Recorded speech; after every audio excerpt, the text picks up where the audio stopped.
This is presentation number 5, part 1. Hello, this is Steve Potasic, Superintendent, Jacksonville School District 117. This is the 5th online presentation in a series covering the district's reboundary process initiated to develop elementary boundaries for all students following the closure of Franklin Elementary. I have broken this presentation into 2 parts.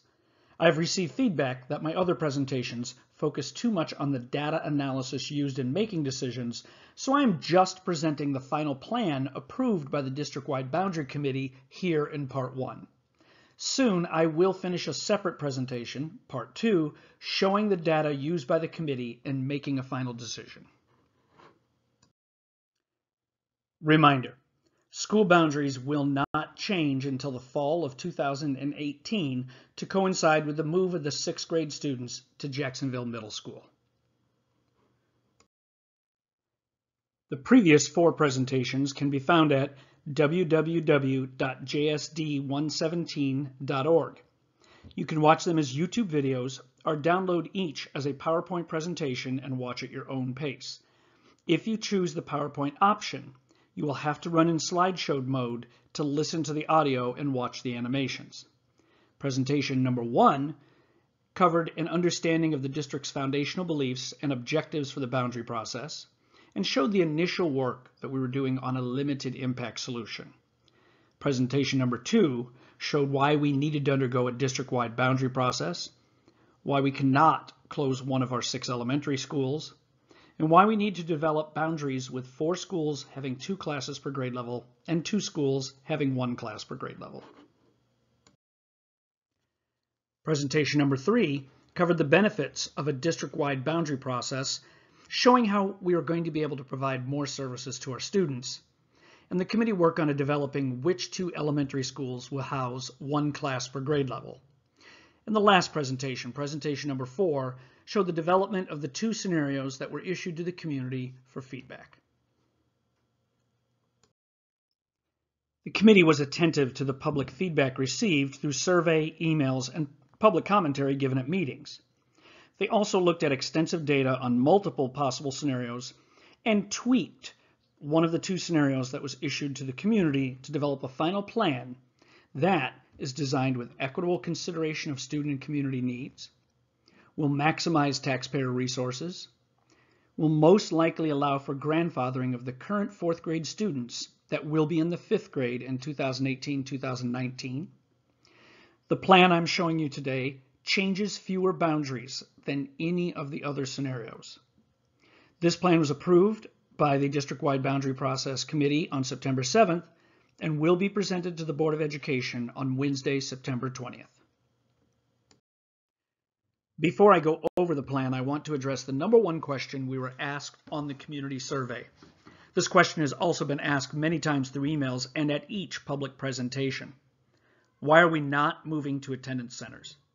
Having all of our students in 1 grade and 1 location would help both our academic efforts and our efficiencies. We would be able to provide more educational opportunities without increasing staffing needs. However, the reality of our situation is preventing a move to the traditional attendance center model. First, we currently do not have even 1 elementary school large enough to house 2 complete grade levels. Therefore, K-5 students would be moving to a different building each year. This doesn't build a connection between schools and the community that is vital for success. It would also substantially increase our transportation costs. Imagine busing every student from the north end to the south, east to west, and vice versa. Second, we do not have the construction funds to properly implement this model. New construction for our large K-5 student enrollment is far beyond our ability, and the expansion of existing buildings would eat up our construction budget, leaving our old schools in desperate need of repair without the funds to be able to take care of them. Simply, we can't go to this model with our current facilities, and we don't have the money for new ones. However, the hybrid model discussed during my presentations can still be initiated following a final boundary plan. Here's the working model of the committee's approved plan. From this map, you can see the basic boundary locations for all 6 elementary schools. The next 3 slides include more detailed maps showing boundary changes that are taking place. Once again, this scenario changes fewer boundaries than any other scenario we analyzed.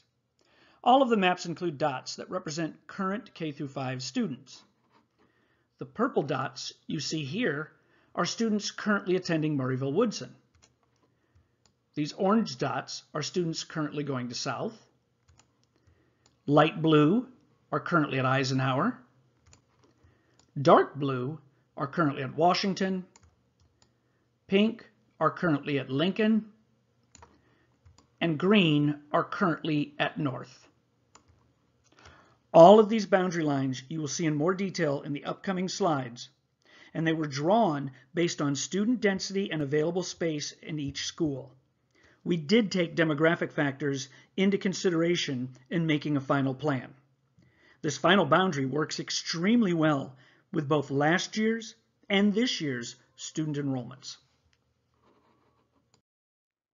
I covered in detail during presentation number 2 the reason we cannot close an elementary school. We simply do not have enough classrooms in 5 schools to house 10 classes per grade level, a special education resource room and title services room in each school, and at least 7 district special education classrooms. Therefore, since we have to keep all our schools open, we had to adjust our boundaries and increase the enrollment at Murrayville-Woodson. This map shows the new boundary between South, Eisenhower, and Murrayville-Woodson. On this map, only this boundary along Lake Jacksonville Road and Old Airport Road has changed.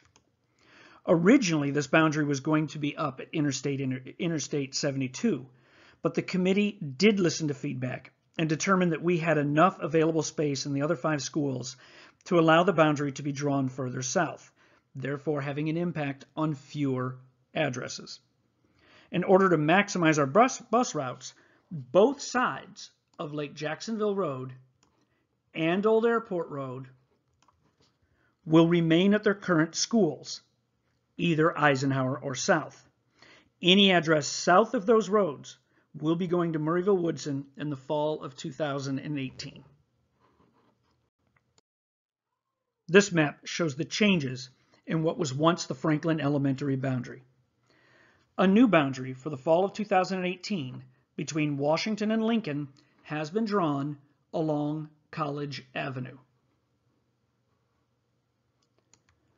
Morton Avenue, shown here, will exist as the boundary between Washington and South Elementary schools with one exception. Rolling Acres will be going to South Elementary. Also, Prairie Knolls will be going to North. The other boundaries in this map have not changed from their current positions.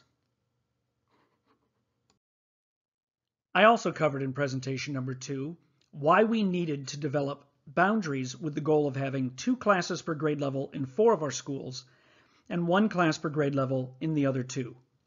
In summary, this will maximize our elementary teacher-student ratio and allow us to hire more staff at Jacksonville Middle School so we can provide more elective opportunities for our 6th through 8th grade students. Based on size and location, North and Murrayville-Woodson are the 2 schools that will house 1 class per grade level. This map shows the changes between the Lincoln, Eisenhower, and North boundaries. First, in this area, Caldwell Street will be the new boundary between Eisenhower and Lincoln. It is currently at Sandusky. Also, this area, south of Walnut and west of Caldwell, that was once going to North Elementary, will be attending Eisenhower in the fall of 2018. You can see the green dots here that are representing students currently attending North. This entire area west of Main, but north of Walnut, will be moving from Lincoln Elementary boundary to North Elementary boundary. Eisenhower's boundary will move north along Poor Farm Road up to Mount Zion Road. Those north of Mount Zion Road will be attending north. What's next? The committee examined a tremendous amount of data to reach this final plan. I did not want to delay presenting this plan to the community, so I decided to break this fifth update on the district-wide boundary process into two parts. Part 2, the data analysis, will take time to create. I plan to have it out sometime by September 18th. The next scheduled Board of Education meeting is September 20th at 7 p.m. in the JHS Media Center. The committee will meet again at the Committee of the Whole meeting before that regular board meeting. The Committee of the Whole meeting will be at 6 p.m. in the JHS Media Center. The plan is on the regular board meeting agenda, and the Board of Education can vote on this plan on September 20th. If they choose to, and if they pass it, this will become the official boundary plan to be implemented in the fall of 2018. We've been working on defining elementary boundaries for all students since December of last year. Our goal has been to have a plan finalized this fall, well in advance of any boundary changes. Please look for an announcement when Part 2, the data analysis, is available. Also, please contact me at spatasic@jsd117.org with any concerns, critiques, or feedback on this plan. Community feedback has shaped this final plan. Thank you very much for watching.